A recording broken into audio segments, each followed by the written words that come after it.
Hey folks, this is Jake from So We Flow, and you're listening to the Why We Move podcast. Join me as I speak with incredible movers from diverse disciplines to share their stories and give you practical and inspirational advice on movement and living a happy, healthy life.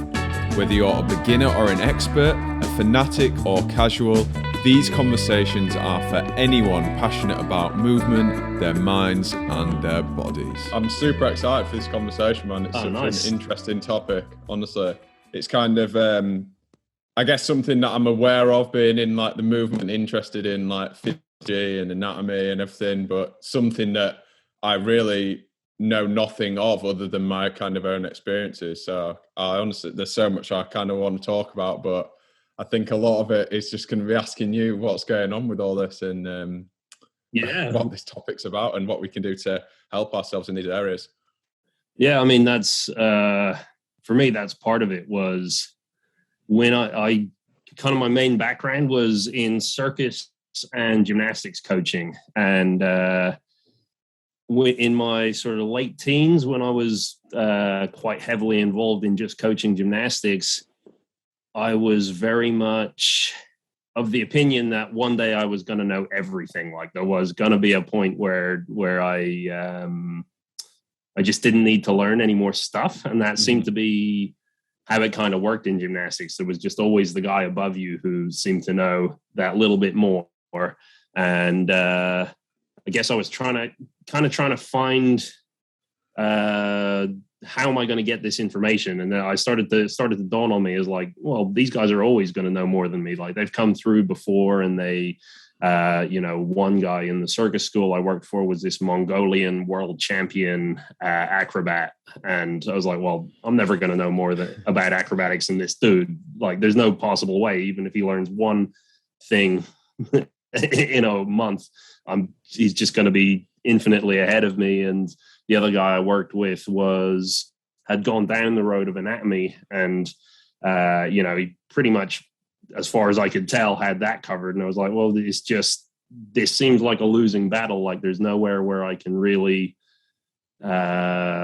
improve my knowledge in a way that's going to be useful to anyone else, because every single piece of information I learn, someone else already seems to know. So I was always looking out for something different. I think I didn't really mind or care what that was, but at the same time, I was born with one side of my face, the left side of my face, just for whatever reason, it just didn't stop growing. So the tissue when I was a kid was massively enlarged, and then the bone grew out by quite a bit. And around about 2014, maybe, I had surgery on my face. And so that left me with slight nerve damage in my facial nerve and the trigeminal nerve, which does sensation basically on the face. Sorry. And when I had the discharge appointment with the surgeons, they were just kind of like, yeah, cool. Well, what do you expect? You just had someone remove part of your face with a drill. You're going to have see what comes back by February. After that, there's nothing more you can do. And my business partner, Gareth, at the time, he had just gone to see a neurologist. He also has his own injury story of, fracturing his spine several times and was barely able to walk. And this guy was looking at all the nerves and somehow got him back, not only walking, but training. He's a powerlifter and everything. He's super strong. And I found it amazing that he was even walking again, because he was in a lot of pain. And so I went, maybe there's something in this. Got down the route of just looking at the nervous system and the history of kind of neuroscience and neurology, where actually everything is kind of so recent that it's just this really exciting world of, they've done a lot of research in certain areas. So we kind of know a bunch of stuff and nobody's really applying it yet because it's not very widespread. But then also there's just people going, based on what we know, we think X, Y, and Z. And so there's all this room for like exploring loads of new territory. And for me, that was just really exciting. And it's kind of how I ended up just deep diving into looking at the nervous system, looking at the brain, finding out, I think my own favorite thing, the vestibular system that controls balance in the inner ear, vision, breathing, like how all of that combines and how it changes your ability to move, like how it's not just the muscles and tissues and the state of that. Like when your brain feels safe, you can move much, much better. When your brain feels it's threatened, it will restrict those things. And for me, that was what I was looking for, is like, where can I find those answers where, the acrobatics guy, stuff is going to fall through the cracks because he doesn't understand, let's say, breathing or balance as well as I might, or the anatomy guy, the tissues might be saying there's nothing wrong, but what happens when the nerves just aren't firing correctly, and so the muscles can't activate despite that. Yeah, sure. And obviously you was pushed into this area through injury to a degree, or through the condition that you had, and then your business partner Gareth was through injury. Are the people you work with generally people that have like chronic pain or injury, or are you applying this more into the field of gymnastics? Because I'm, not an expert in this, but I'm the nervous system plays a huge role in gymnastics in particular, because the levels of strength involved the nerves, the muscle tissues themselves. It's not such a high of force. If the nervous system's not up scratched with the tissue, ever be able to perform those movement like patterns effectively? Yeah, I mean, it's always been kind of a mixture. It definitely started more heavily into the acrobatic side of things because, while we had our own rehab stories, we weren't therapists, we weren't physios or anything like that. Before, we were acrobatics coaches, we were circus performers. So that was where we kind of had the most credibility, and we started by, just going, all right, well, if we can improve balance by adding more head movement, which is one of the main concepts of how the vestibular system works. Like, we often think of balancing as keeping the body really, really still and forcing the muscles to adjust to any perturbation. And as far as the brain's concerned, actually, the main thing it wants to protect at all times is the head. So if you really want to challenge that, so I know, like, you've got quite a bit of experience with yoga. In yoga, like, if you take those positions and then you start adding horizontal head movement, vertical head movement at different speeds, that's going to stress out that vestibular system by 10 times more, and then it helps the spine correct itself and adjust itself unconsciously rather than you having to think about it. So that was kind of how we went into things, was like, oh, let's just tweak acrobatics a little bit to see if we can make it more fun and interesting. And then I think once I saw the rehab potential, when I had one girl who wanted help with a front somersault. And she kept telling me we had like a trampette, like a mini trampoline that they were taking off of. Mm-hmm. And she said, I just can't jump high enough on the trampette. I can't figure out what's going wrong. And I was like, cool, let's take a look at it. And when I watched her run, she almost was running sideways. Like, she turned her head completely to the right. And because of that, her torso was twisted, and she was running with her left leg kind of in front of the right leg. So it was nothing to do with she wasn't jumping high enough. It was like her run was painfully slow because she kind of twisted herself, and did a couple of assessments and tests and things. And it turned out, while she could see through both of her eyes, cover one eye, you can see perfectly fine. Cover the other eye, sees perfectly fine. With both eyes open, actually, one of the right eye was so weak compared to the left that when both of those pictures tried to line up in the brain, they didn't match up very well. So the brain said, all right, you know what, when both eyes are open, I'm just going to ignore all the information from the right. So essentially, when she has both eyes open, she's actually only seeing out of her left eye.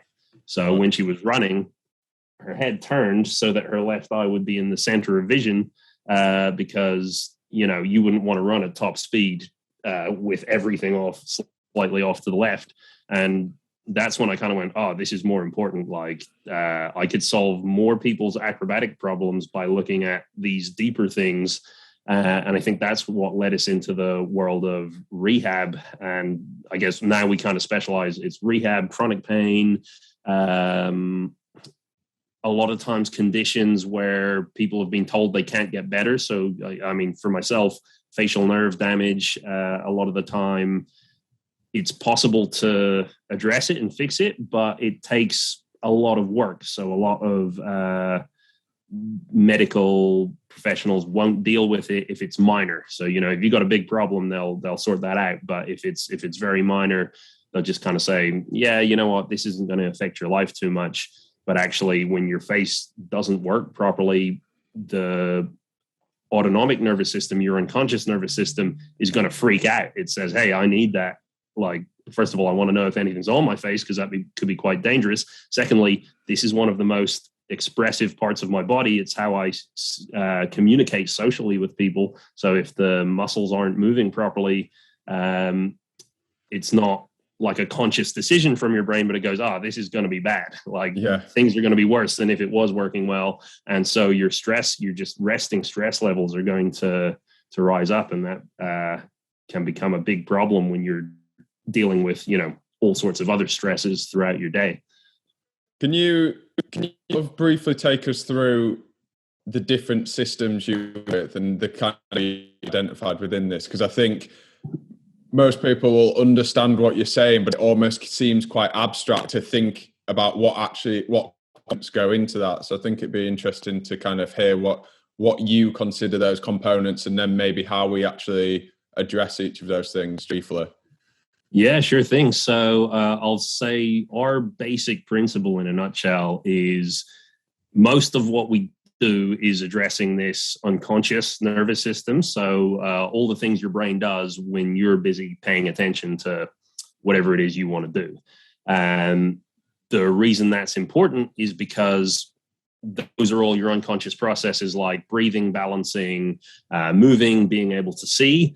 And when those things don't work well, they require a lot more fuel to maintain. So if you want to be really good at focusing in the world, you want to make sure that these basic unconscious systems are working really well. Otherwise, they'll ask for more and more fuel. That means less fuel going to your conscious awareness. So you find it's harder to focus. You tend to your emotions tend to get the better of you a lot more, because the emotional system requires just a little bit less energy.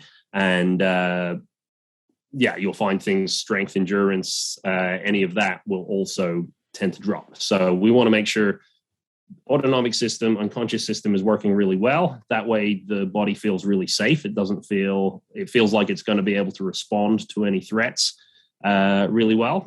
And I guess the four major things that we'll deal with will be the breath, breathing, vision, the vestibular system, the inner ear, which I'll explain a little bit what that does, and then the proprioceptive system. And I'll leave proprioception to last, because that's probably the one most people will be familiar with, even if you don't know the word. That's where, you're stretching, you're moving. Any kind of movement helps the brain build a map of what's going on in the body. But for the other systems, so breathing everyone would agree is super important. I know you've done a podcast on breath work already, but in terms of why we might look at that first, if we think the two things your body needs or your brain needs to be able to function are glucose and oxygen. So you've got the glucose you'll get from your nutrition, and you can build up stores of that in your body, as we all know too well, through fat or anything like that. So your body is usually able to find glucose when it needs it. Oxygen, on the other hand, we cannot store. We don't have a way to store it in the body. So we want to make sure we're getting the right amounts of it in at all times. And one of the issues with that is a lot of people think, well, more oxygen is really good, right? Like if you breathe more, you will get more oxygen to your brain. And unfortunately, the other side of that is the oxygen that goes into your lungs has to be replaced with carbon dioxide that is created in the cells. So if you're breathing too quickly, actually you just keep replacing the oxygen and you don't leave enough time for carbon dioxide to build up. So your cells aren't getting the fuel that it needs. That means also your brain isn't getting the fuel that it needs, which means you're probably not going to learn anything new. Your brain's just going to function however it habitually does, because that takes less fuel to do. So we always want to make sure people are breathing efficiently, making sure they're not over breathing, hyperventilating. That's usually the most common breathing pattern that we find in people, is that they overbreathe, they breathe slightly too much. And then we want to make sure that all of the muscles involved in breathing as well, so around your rib cage and your diaphragm and even up in your neck and shoulders, we want to make sure that they're capable of moving to help inflate the lungs, even when we're moving ourselves. So that one's going to be a big deal. Vision training, this is one that it's not super widespread yet, but in a lot of the sports with big money are all taking it really seriously now. So one of the things that we know about vision is, as a human's primary sense, 50% of all of the neurons in your entire brain are in some way involved in visual processing. So that doesn't mean they make up you seeing the picture, but your vision is related to your spatial awareness. Most of how you know where things are in space is because of your vision. Your vision is related to your balance. We want to see a horizontal horizon. Your vision is also related to the muscles. So when you look up, your brain expects that you're going to lift your head and maybe elevate your chest. So all of the extensor muscles down your back are going to tense up and get ready to fire. So there's quite a lot going on with vision. And one of the other things that we know in kind of modern society is we don't really use our eyes very much. We stare at computers. You kind of hold your eyes in one position. You stare at a phone, you hold your eye in another position. We don't do a lot of focusing on things far away and focusing on things near and, moving our eyes side to side, especially if we've got glasses. We actually put frames around. So it becomes, there's no reason to look up to your left because there's a frame and a ridge there. So even if we're not trying to improve our visual acuity, actually making sure our eyes are capable of moving in all different directions and focusing on things near and far can be really important, again, for making our body feel safe. Because if something dangerous is far away, if our brain thinks we're going to be able to spot that, we're going to be able to see that, then it will calm down and relax. It won't have to be on such a high level of alert. Next up, then we got the vestibular system. This is basic set in your inner ear. It's like these little canals filled with fluid, and everyone will probably know that sensation. If you spin around really, really fast for a long time and then you stop, the fluid is still moving in your ears, and so you still feel like the world is shaking. That's basically the sensors in your inner ear which tell you, where's your head going? Is your head moving? And its job, and this is the one that I find really interesting, its job is to regulate your posture. So when the vestibular system responds really quickly, so if I start to fall, if my vestibular system is really active and it's able to catch that really early on, then my posture can adjust itself much more easily. And when my brain feels like I can adjust my posture quickly and easily, it allows me to stand upright and stand tall, because this position, if I fall, like my head's further from the ground, it's going to be a harder crash if it does happen. So my brain doesn't want me in this position unless it knows it can deal with that problem. So if I don't use my vestibular system very much, so we can think of pretty much all neural systems in the body like muscles. When you don't use them, they get weaker. So if I'm not using my vestibular system very much, the signals won't fire as quickly, so I can fall further before my brain catches it.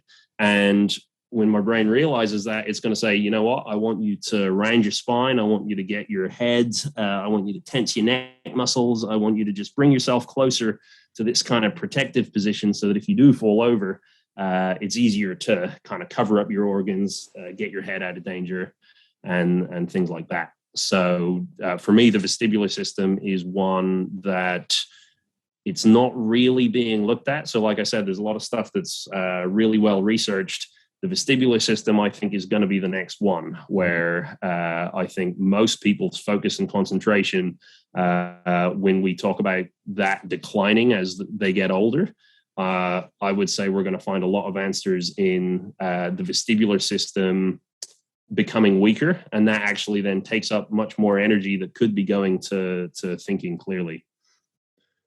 What's the difference between those and perception?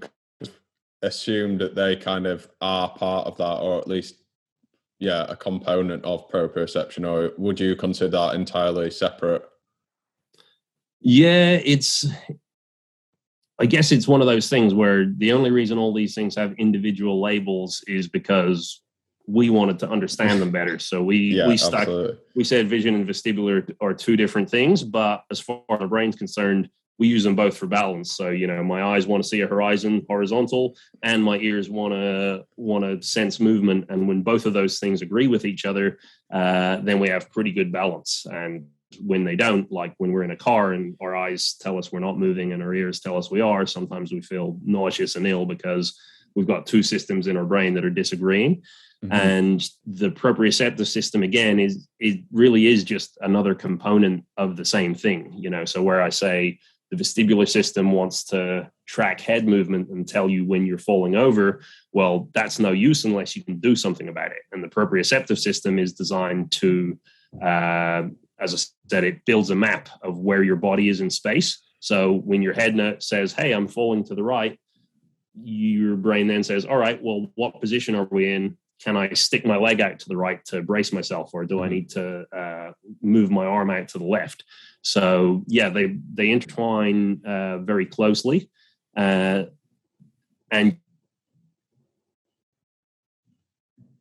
you can probably train. So yoga is probably a really good way of training the vestibular system because you make your proprioceptive system so strong that anytime your head moves, your body's just so aware of where everything is that you can catch yourself. A sport like skateboarding might be really good for your vestibular system, even though they never really pay attention to, the proprioception in that kind of way, or the skaters I know are just kind of, get out, skate, go hard or go home, not so much into the rehab or the proprioceptive movement type of things, but their head's moving around all different directions all the time. So while they might not be as aware of their own bodies in that sense, they can tell how quick they're moving very, very easily. So you can build better balance, I guess, is what I'm trying to say from either of those two systems. Sure.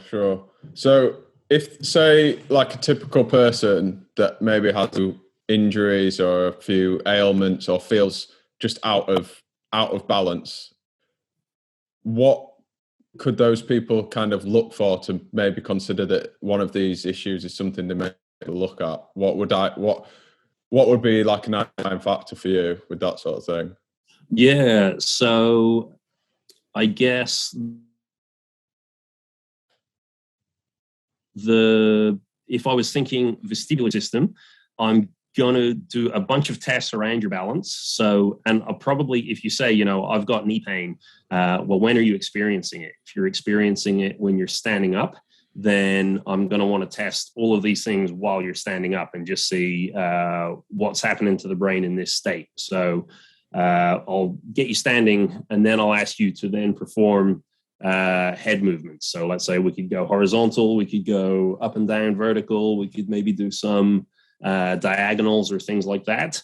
And I'm just going to watch and see, when you're doing this. So once I stimulate the vestibular system, do you start to really find it difficult to keep your balance in that position? And that doesn't necessarily mean standing on one leg either for a lot of my clients, when they come in with, chronic back pain or things like that, it can be as much as just putting your feet together and moving your head. Suddenly you're finding it very, very difficult to stop yourself from swaying all over the place.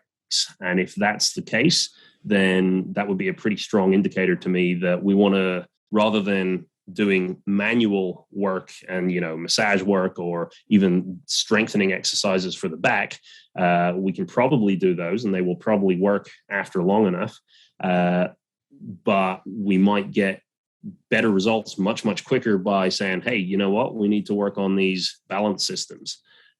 Similarly, if I know that their balance is rock solid, but if I ask them to do a lunge and they can perform it very competently, then I ask them to do a lunge with their eyes closed, that might signal to me maybe it's the proprioceptive system. It's we're relying on so much information from vision that because the proprioceptive system just doesn't have a clear map of what's happening in that area. So it steps out to a lunge and it's just making all these guesses of where it thinks things are and where it thinks things need to be.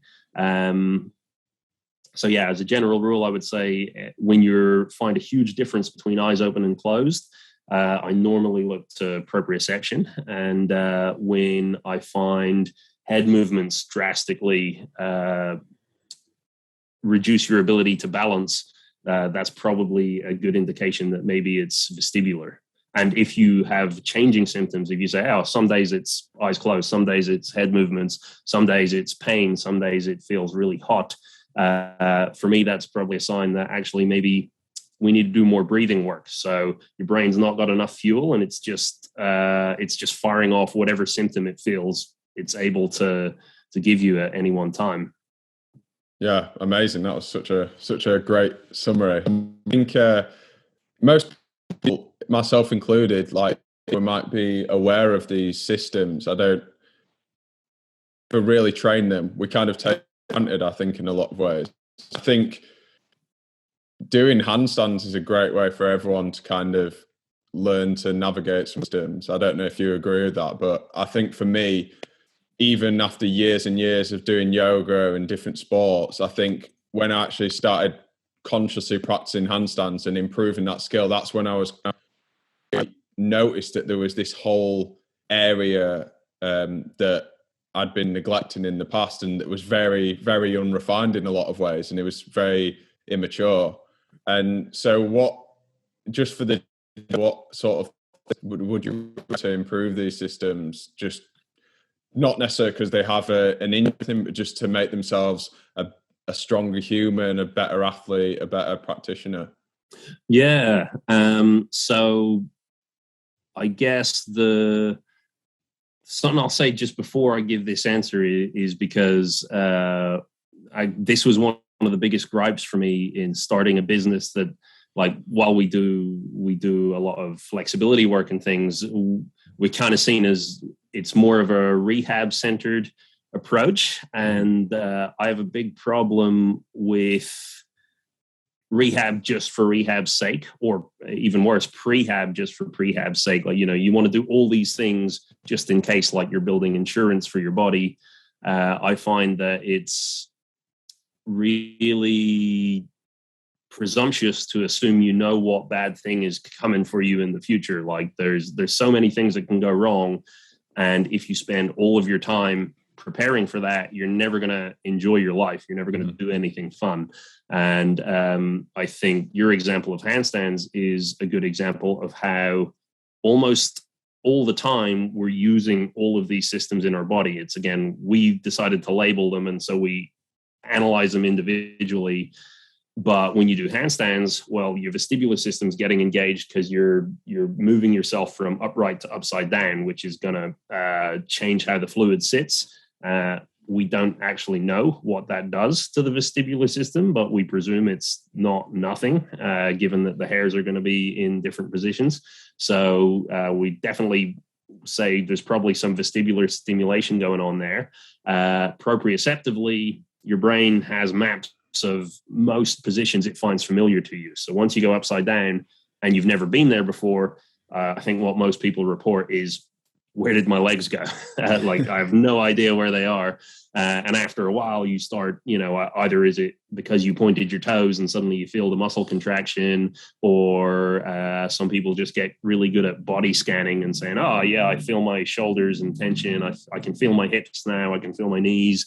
Even if you don't do any movement, that's really good proprioceptive awareness. And so one thing I said before, I kind of go, oh, this is how you should address vision or balance or proprioception. I would say most types of exercise already include most of this stuff. Mm-hmm. So the first thing I would just recommend is get yourself hobbies. And more than likely, you're going to use your vision a lot. You're going to use your proprioception a lot. You'll use your vestibular a lot. The more different activities you engage yourself in, and the wider a variety, the more likely it is that you're going to cover all the bases. On the second side of things, sometimes you find that one system is really just like evidently lagging behind.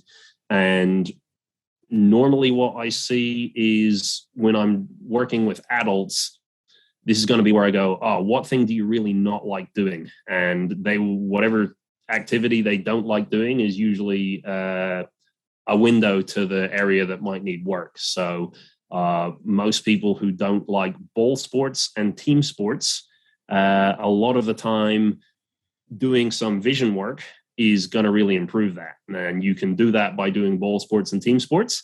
But it's very high stress. If your vision system, if you're not good at looking to different places, if you're not good at depth perception, and you've got, a 60 or 80 kilogram adult hurtling towards you, that can be quite terrifying. So in that sense, going to some more basic vision drills. So just practicing, seeing how many different spots on a wall you can look at in a minute, seeing how quickly you can bring your thumb towards your nose and back out to arm's length without it splitting into two, could be really useful.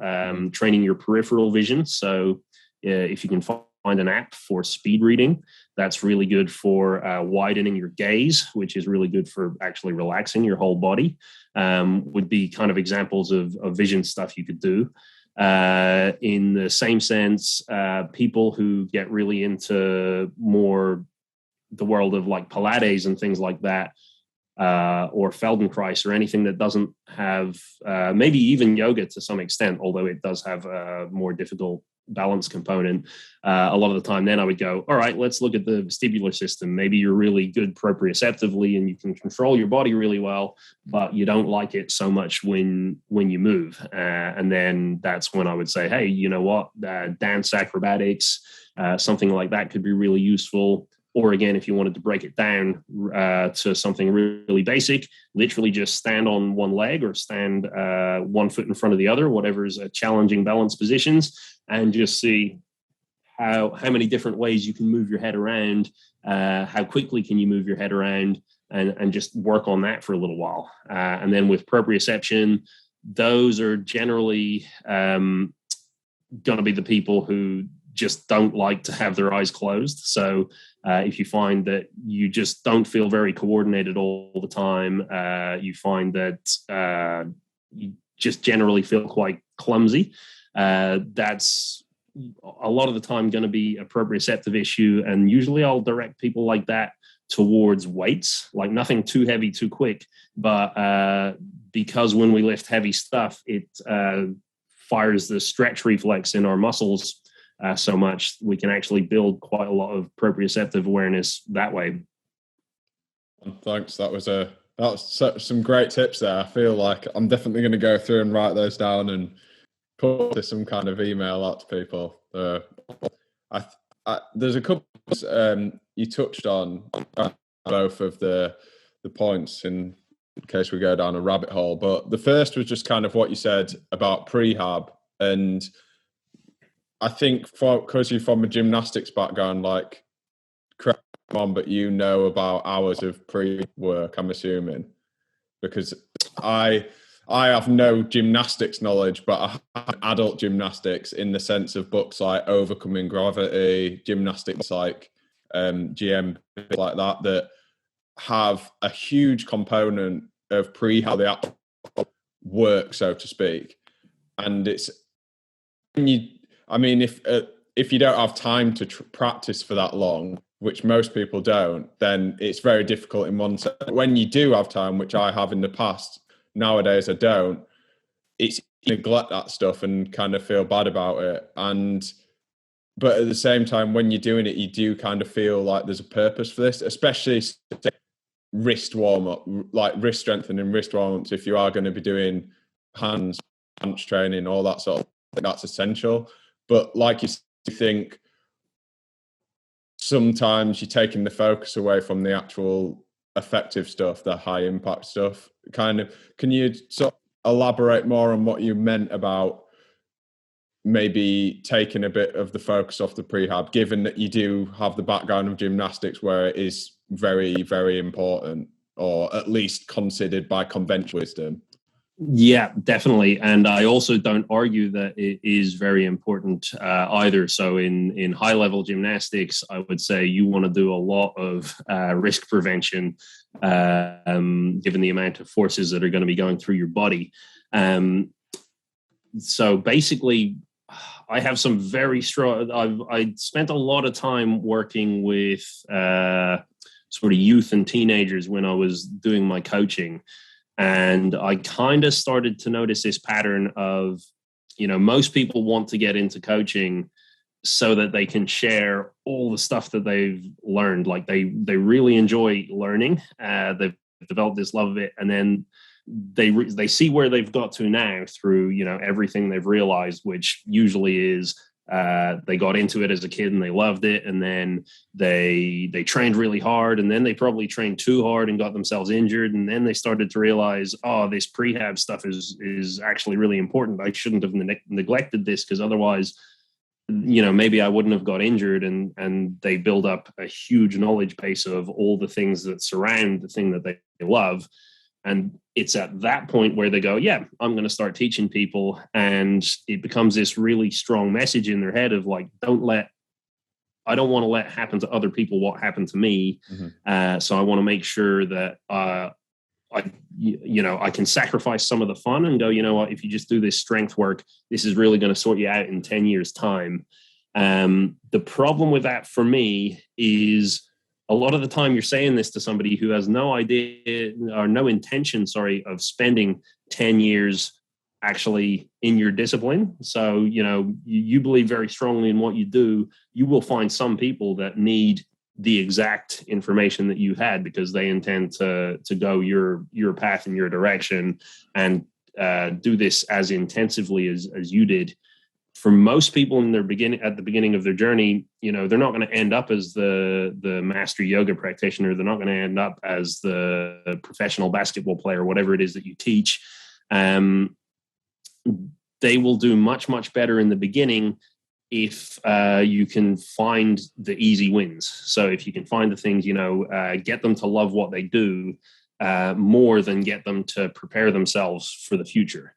Mm-hmm. Once they do love what they do, the idea, or my kind of belief and philosophy and teaching, is that is the point where you want to start getting them loving the idea of the prehab, the rehab, the whatever it is. You want them to go, oh, cool, I learned all this stuff in gymnastics, which is what I love. I can do all these rolls. I can't do any flips yet, but if I could do this every day, that is what I would do. And that's the point where then you need to go, all right, well, you realize if you just do this every day, you're going to end up hurt. So you need to think, well, how else can I make myself strong enough? And how else can I prepare myself well enough? So I think it's not necessarily that I think prehab is a bad idea. I think prehab is a bad idea when you don't already like the idea of it, if that makes sense. Sure. You should be into what you're doing. You get into it. So that when you wake up and go, it's not, I got to do this wrist warm up, otherwise I'm going to injure myself for my handstands. It's like, this helps me. This, I know what I want to do for the rest of my life. And I know this is going to be the thing that gets me there. And the reason I think that is basically your brain learns from motivation. So we shouldn't just have your main skill being the thing that motivates you. You want everything to be motivating. You want all the risk management, your injury rehab. You want that to be like, cool, I'm getting better than I was before, even though I got injured. This is a really good thing because now I know more than I did. And I think that should be an exciting idea for people, and not just out of philosophy, but because when you look at the psychology of it, that actually causes your brain to learn it quicker.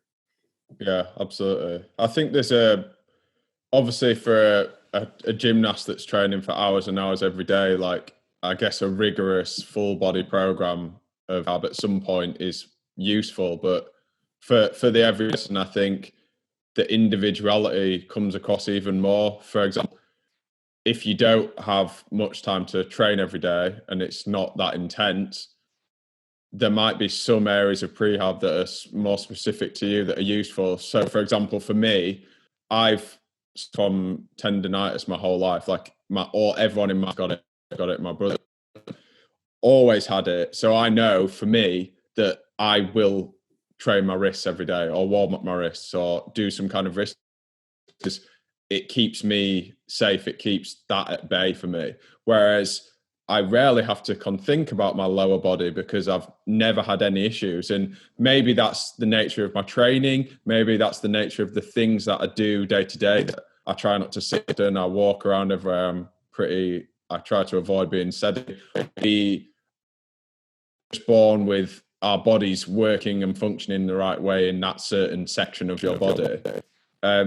Do you think there's some truth to that? And do you think how can kind of identify areas that maybe just need more focus than others?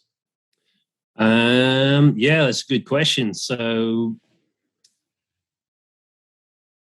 I mean, obviously, whatever it is you choose to do, you will have no end of, if you decide to do handstands, almost every handstand teacher at some point is going to lecture you about your wrists anyway. So you'll probably get an idea that, my wrists are going to be an issue. A lot of the time, the annoying thing about it is it's really hard to tell definitively, like what do I definitely need to be working on? Because, as you said, you just might be genetically predisposed to, you're going to get wrist injuries more easily than somebody else. So actually you should be spending more time on that.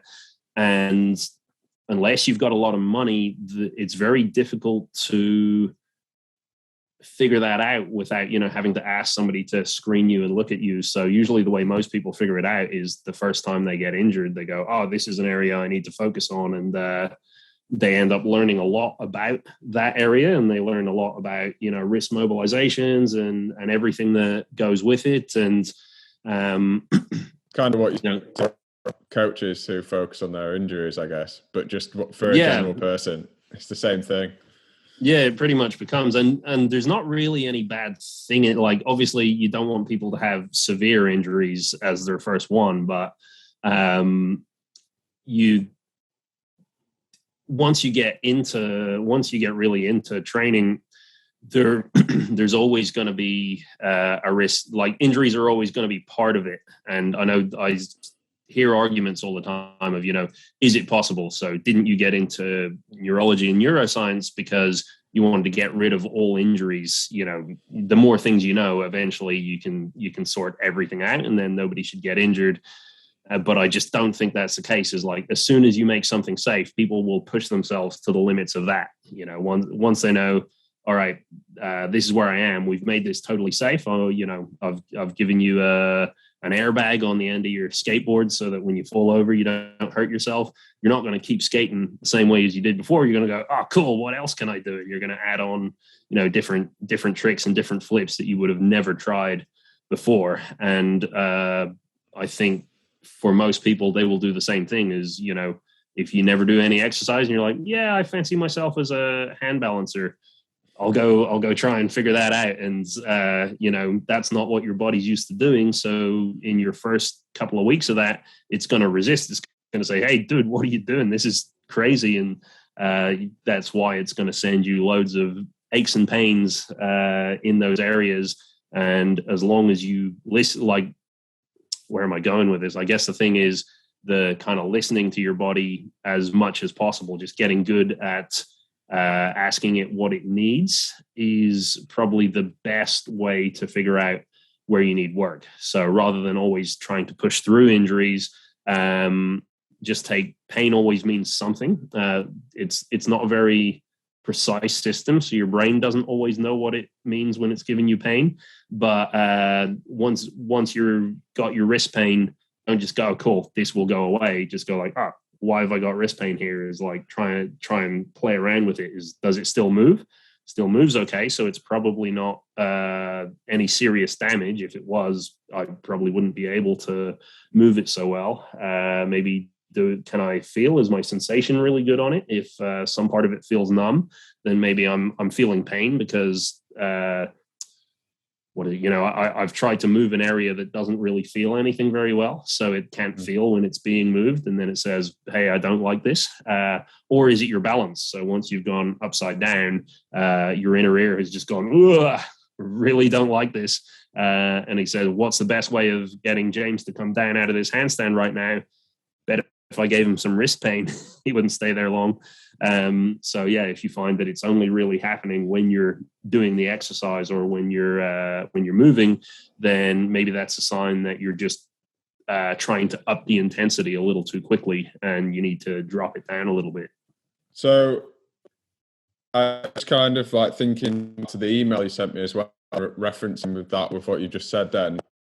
Do you believe you specified in that email that some of two responses that your body gives you to protect you from potential patterns are pain and emotion, right? So do you believe that you can experience without actual injury or inflammation as a pure nervous system response to tell you to back away? Does that make sense? Yeah, and absolutely. This is one of the really cool things that I think happened last year is the medical community, I believe, officially recognized that I wish I had it off the top of my head, but they basically updated the definition of pain so that it included the possibility that it might not be coming from an actual source, like it might not be related to actual tissue damage. Pain has had a really long journey of being kind of misunderstood. So like the first person to propose a theory on it was Rene Descartes, who was hundreds of years ago. He kind of had this image of, a child who's burned, he's next to a fire and he's burned his foot. And so he always said, when you see a kid get hurt, they don't get hurt, they don't show signs of pain immediately. And he reckoned it was because, the pain signal has to go all the way up from your foot to your brain and say, hey, we're in pain. And then your brain says, we've got to send the signal back down to the foot so that you feel the pain there. And that was the first theory on pain. And that didn't really change until like the mid to late 1900s. That was the assumption that, the signal of pain comes from the joint, goes up to your brain, and then the sensation comes back down from your brain. What we kind of know now is your joint, so your foot can't actually send a signal of pain. It can send a signal of damage or a signal of threat, but it can't send pain. So your brain will receive that message and say, this is damaged. And then it will make the decision based on all the other information that it has to say, should I make this hurt right now? So to give the example, if I'm walking across the road and I stand on a nail, probably if I notice it happen, or even if I don't notice it happen, the brain will get a lot of signals of damage very, very quickly from my foot to say, hey, this isn't good. And it has to decide, all right, I should probably make this painful. If James takes another step with that amount of force down on that foot, it's going to damage things further. But first, what it's going to do is it's going to say, well, what other information am I getting? So it's going to ask my eyes, what do you see? And if I see a car coming towards me, then it's going to say, you know what? The extra damage I might cause my foot by going for a run right now isn't worth worrying about if I get hit by this car. So it's going to say, look, no pain right now. Get off the road, go for your run. Once I get off the road, it's going to say, all right, now you really messed up that foot. Here's a ton of pain. I don't want you walking anymore. And that's pretty much how it works. So you can certainly get pain from tissue damage and from inflammation. That's one of the main ways you're going to get it. You can get pain from the nerves not firing correctly. So people have heard of trapped nerves or nerve impingements where bone might press on the nerve. But also if it's just, again, you haven't fueled your body correctly, you haven't used that part of your body enough, then your brain's not going to send energy down into that nerve. So it says, hey, nothing's really happening here. And now we're starting to move. It's going to send a danger signal. And when your brain doesn't know what to do, pain's a good option to, once something's painful, you're going to move it less. You're going to pay physical attention to it. So if your brain doesn't know what's wrong, it's going to say, hey, look at this. Can you tell me what's going on here? Because I got no ideas.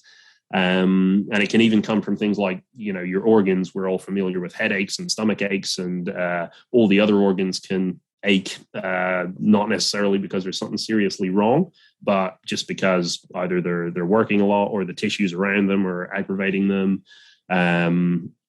So yeah, it's a really interesting phenomenon. And I think for chronic pain sufferers, that's one of the hardest things to understand is you're in pain right now. The fact that you're a chronic pain sufferer means it's gone on for more than 3 months.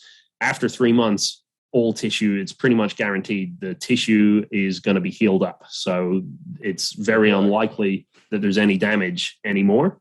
But what's happened is over those 3 months, your brain's got so used to the idea of, hey, every time I send pain down to that ankle, because it had the nail through it, every time I send pain down there, nothing bad happens. So I'm just going to set this as, a preset program that just always happens because that takes less energy. So you're just always going to have pain there because it seems to be working out for us. Mm-hmm. And when we didn't have it, something really bad happened. So a lot of chronic pain is trying to figure out at what stage, which part is sending the danger signal habitually. Is it coming from the joint? Is it coming from the spine? Is it coming from some other part of your brain that's just in a high state of threat and just says, you know what, I'd prefer it if we kept things how they were when you were injured.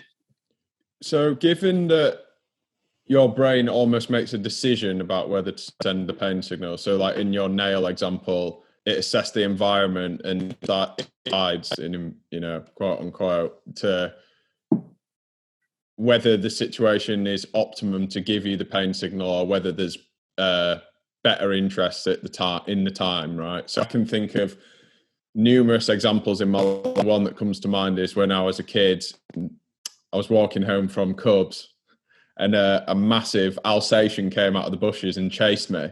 And it chased me, I ran all the way to the house, and I got into the house and I was like, oh my God, that was terrifying, like panting. And then I looked down and it had taken a chunk out of my leg and I had no idea.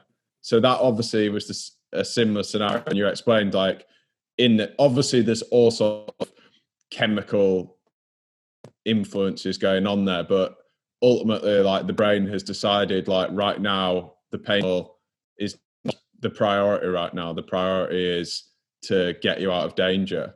So given that, do you think this might be well beyond what you can, but do you think it's possible for people to control that?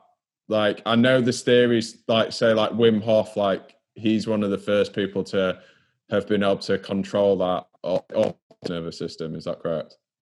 Yeah. And he was one of the interesting cases because he actually sort of proved it. Usually when people like that do it, they shy away from research, but he sort of said, hey, come look at me hook me up to whatever you want, and we'll do it. So, but his was a good example of, again, breathing. One of the reasons, we talked about why it's fueling your brain. So actually, when your brain has more fuel, it can sort things out quicker. The other reason breathing can be very influential for a lot of people is where most of the centers for breathing live in the brain. So it's part of your brain. It's just at the top of your spinal cord, called the brainstem, and its job is basically everything that needs to happen for you to live. So it'll beat your heart. It will figure out what temperature you are. It will do your breathing automatically for you. It controls your blood pressure, kind of all the things that would make you go into fight or flight or rest and digest. Even controls your digestion, actually, is a good example. Well, the breathing center in your brain, it lives right in there. And there's a sort of principle in neuroscience of neurons that fire together wire together. So it means anything that lives near each other will affect each other. So breathing, out of all those things, you can't really control your own heart rate. Wim Hof seems to be able to. And he's showing that through research and stuff. You can't really control your digestion. Like if you think about digesting harder or quicker or slower, is probably not going to work. So the one thing that you've really got control over in that little epicenter there is your breathing. Mm-hmm. And basically then you can use that to affect and influence the other areas. So for fight and flight, rest and digest, over-breathing, hyperventilating is going to kick you into that kind of fight or flight mode, which is pretty much the basis of the Wim Hof method. It's about giving yourself a ton of stress voluntarily so that you get to practice it. And then when an unexpected stressor comes along, your brain's like, I can deal with that. I practiced what breathing too much was like. Or by slowing down your breathing and doing more like the Buteyko breathing practice, you go more into the parasympathetic rest and digest mode, and you can fire those systems more. That rest and digest system also has access to what we call pain inhibitors. So anytime these danger signals are coming up through the spinal cord, our brain is going to receive them and always interpret that as danger, but the brainstem can basically close that door and say, you know what, everything's good now. We don't want any more danger signals coming up here. So one of the reasons, breathing can be really useful for pain reduction is it gives you a lot of brainstem stimulation. And I believe it is about 5.5, I think this was on your other podcast as well, 5.5 seconds, sort of the ideal length for your breaths. If you can slow your breathing rate down to about 6 breaths per minute, that is, in the research, the best for pain management, in particular chronic pain management, where we know there's probably not any more damage. It's just the kind of heightened arousal, heightened anxiety, and all of that is causing the issue. Is that 5.5 seconds for the inhale and the exhale, or for just the So the way I would need to think about this, I would always go 5.5 seconds in, 5.5 seconds out, and then that's 10 seconds to go in and out. And then if you can do 6 of those in a minute, and that's always anyone who comes to me in chronic pain, before I see them, I'll just be like, look, if you can try and find 5 minutes in the day where you can do this. So 5.5 in, 5.5 out, or usually I'll coach them 2 seconds to breathe in, 2 seconds to hold, 4 seconds to breathe out, 2 seconds to hold. Also takes you up to 10 seconds. The only difference is that one's harder to focus on. So, if you do that for 5 minutes in the day, and then later you just try and anytime you bring your awareness to it, just go, am I breathing about 6 breaths a minute? You won't do that the whole day. Once you move around and stuff, you're going to need to breathe more if you want more oxygen. But the more you can be slowing it down, the more difficult it is for the kind of stress signals and anxiety signals and pain signals to get to work. Yeah, sure. I think you explained that very similar to the way that Jamie Clements explained it on the other podcast, which for anyone listening, it's definitely worth listening to if you're interested in this section. But he described it in quite a visual, which really helped me. It was like the nervous system's basically like a loop, and there's one door, and the door is breath. And so there's no way to access all these things, but there's this one door, and breath work can actually affect all these. Because like you said, I think you said they're close together, so they all affect each other. So if you can get into that one door, that's your point to all these other areas, which I think for those that think visually, it's quite a nice way to look at it. Yeah. And breath is actually quite close to a lot of other things as well. So again, back to yoga, the nerve, where the nerve is that controls your balance with the vestibular system, very close to that brainstem area. So you can actually stimulate the inner ear canals by controlling your breathing. Also, if we think your rib cage, like how do you inflate the lungs? It's by moving your rib cage, and your rib cage is connected to your spine. So for improving your movement, actually one of the best ways to improve all of your flexibility all at once is improve how your spine moves.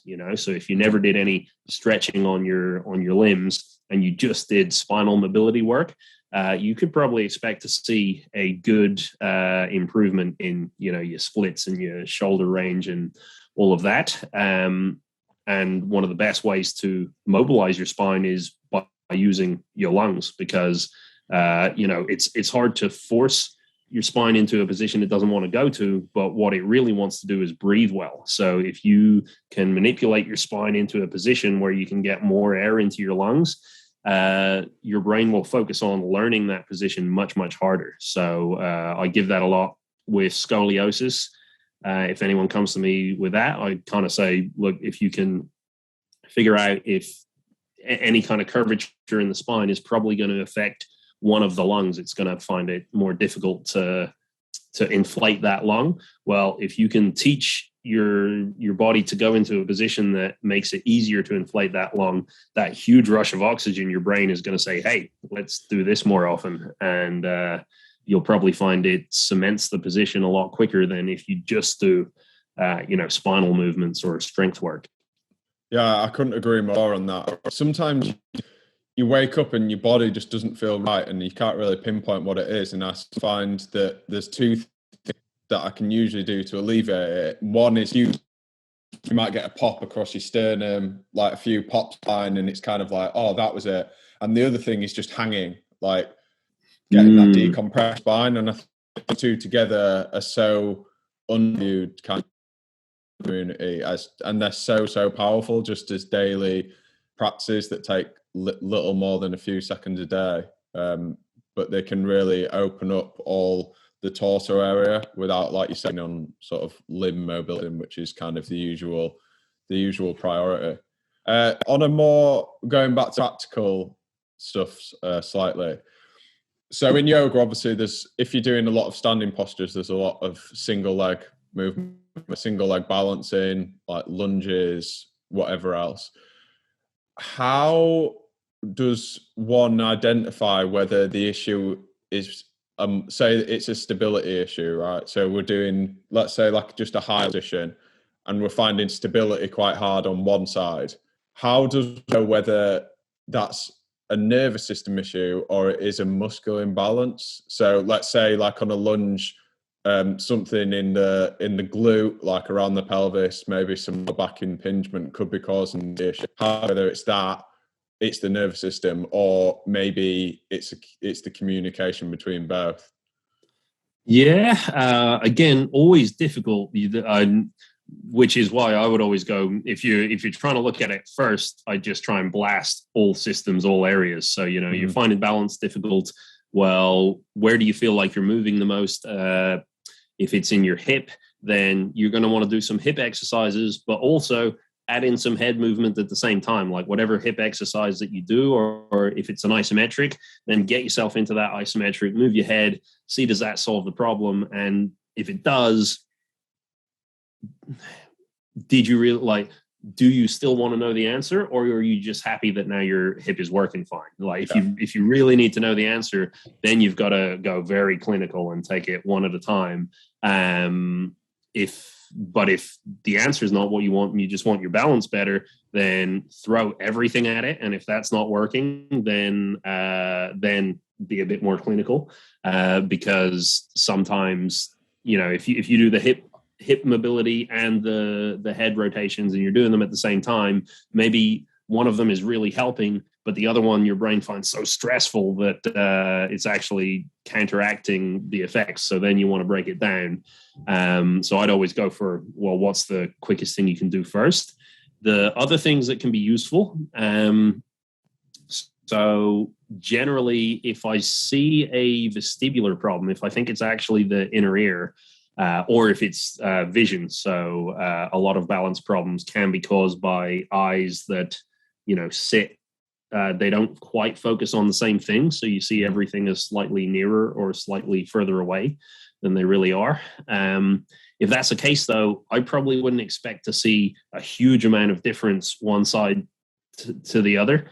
If my inner ear is bad when one leg's on the ground, most of the time it's going to be bad when the other leg's on the ground as well, because the problem's up here. It's not on that specific leg. It's not always the case, which is again why I would just throw as much as you can at it first. And then after that, as well as I would always try to look to the ankles. So if I find ankles are moving around loads and loads, for me, that's usually an indicator of vestibular as well, or that's something that I will look at. It's always hard to tell is, if my ankle's rocking side to side, is it because the ankle isn't reacting quick enough? So maybe proprioception is bad in the ankle, and every time it tries to make a correction, because it doesn't really know where it is, it corrects too much, it overcorrects, and then it has to fire on the other side. Or is it because the vestibular system is reacting slowly, and so it started to fall one way, and you didn't find out until it was way too late, so you have to fire. And then once you fired the ankle, it started to fall the other way, and it hasn't realized.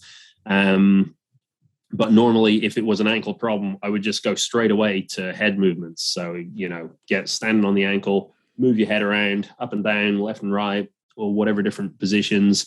You'll normally find the problem resolves itself a bit quicker.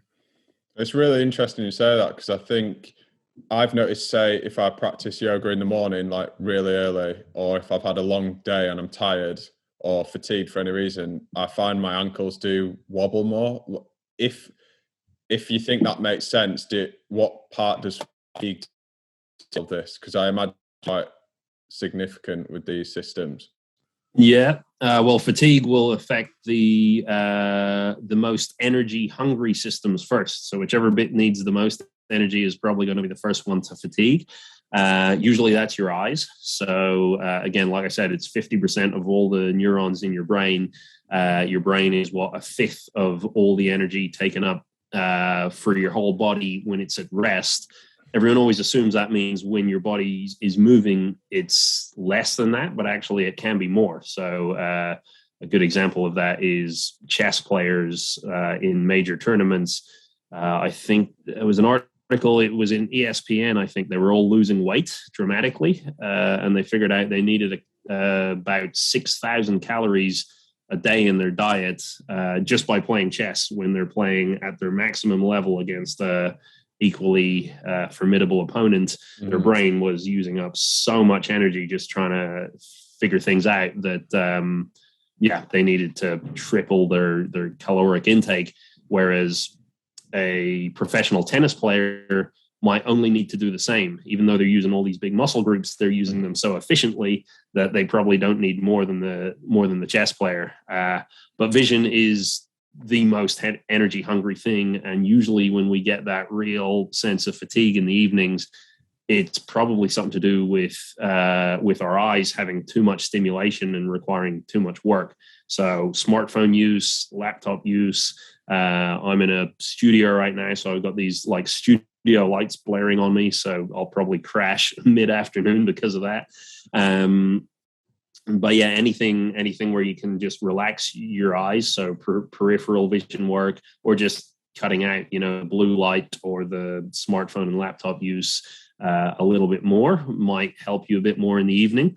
Vestibular system is going to be the next one. Again, your brain really doesn't want your head to bang off of anything. So if you can't address vision, then I would address vestibular and just say, you know what, inner ear is probably really tired. So if you're going to do your training, you might not want to add as much of a balance challenge to it. If your goal is better proprioception in the joints, maybe you want to hold on to something when you're doing it in the evenings, because then your joints will get more fuel available to them. If your goal is to challenge your balance, then always do it in the evening, because that's when it's already tired. You'll wear it out a bit, and then when you wake up in the morning, hopefully it's recovered and repaired a little bit. Yeah, that makes complete sense. Last question for this episode. I think we definitely need to get on again. I've got so much more to ask, but so given what you've said about pain so far, and in some circumstances the invalidity of that pain signal, should we work through pain? How do we know that it is genuine pain that's causing damage, or it's like residual pain, however you might describe it? Yeah, should we push past that? And if we do, how do we do it? And what are the rewards of that? What are the benefits? Yeah, so that's a really good question, because again, our brain likes to keep things easy. So if we submit to pain every single time as soon as we feel it, our brain's going to realize this is a really good way to stop anything new from happening, which is a really good way for it to save energy. So it is a real challenge to try and figure out, all right, so when is this pain actually just your brain saying, hey, you should be careful to this? When is it saying, pay attention to your hands right now because you've been hanging for so long that it feels like there might be damage going on? Or when is it saying, hey, you messed up, this is not good? There's not a really good answer to this, but the general assumption is just give yourself a scale out of 10. 10 being the worst pain you could ever imagine, which you can always assume number 10 you haven't experienced yet, or at least you hope you haven't experienced yet. 0 is there's absolutely nothing. Anywhere between 0 and 5 is what most people would consider discomfort. Like it's some kind of pain or niggle where it's painful, but you could push, you can push through it easily. You could hold a conversation. You could keep your breathing rate at that, 6 breaths a minute. That would be in the discomfort range. And then anything over that, that's when it starts to distract you, either focus wise, you feel like your breathing changes, anything like that. So what the advice I would normally give people is you never want to go over 5 ever. Once it's gone over 5, that bad things are happening. So if you're in the middle James, of if you just want to carry on speaking, I just need to get the door.